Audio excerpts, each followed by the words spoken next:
We're following reports that a U.S. fighter jet was shot down in Iran. And that would make it the first since the war began nearly 5 weeks ago. Iranian state media has broadcast these images, which it says is the wreckage of the aircraft. It comes just days after U.S. President Donald Trump said in a national address that the U.S. has beaten and completely decimated Iran and was going to finish the job, and we're going to finish it very fast. CBC senior international correspondent Sasha Petrusik is tracking developments from Jerusalem. Sasha, what more do we know about this downed U.S. aircraft? Well, Sarah, as it turns out, it's not aircraft one. It turns out that there's two that have gone down.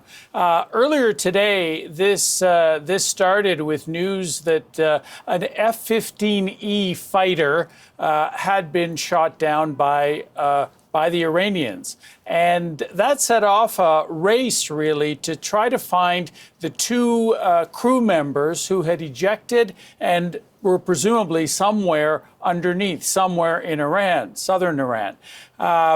The Americans almost immediately had sent out their helicopters and other planes, drones as well, to try to find them. They did rescue one of the two crew members within a few hours, actually, but the second one is still missing. Then we heard a little bit later that among the aircraft that had been sent out to try to find these crew members, one was shot at and eventually shot down.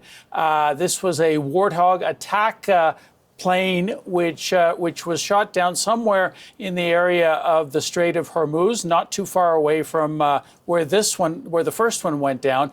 And then we found out that two other helicopters, Black Hawk helicopters, had also been shot at. Both of those managed to make their way back to their bases, and everybody on board was safe. But it's really turned out to be a very bad day for the U.S. and for this military effort. As you say, it's the first time that an aircraft has been shot down by Iran.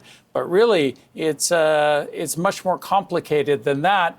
And the political fallout for the administration, for U.S. President Donald Trump, could well be serious. We're starting to get a little hint of that already today. Here's a Democratic representative and what he had to say.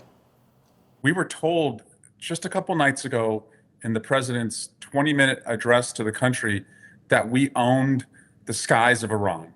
And it looks like we don't. If this is happening, and this is the concern with this conflict, is that we have a president who is completely unprepared for what's next, has no justification as to why we are there, seems to have more plans for a ballroom in the east wing of the White House than a conflict in the Middle East as it plays out right now.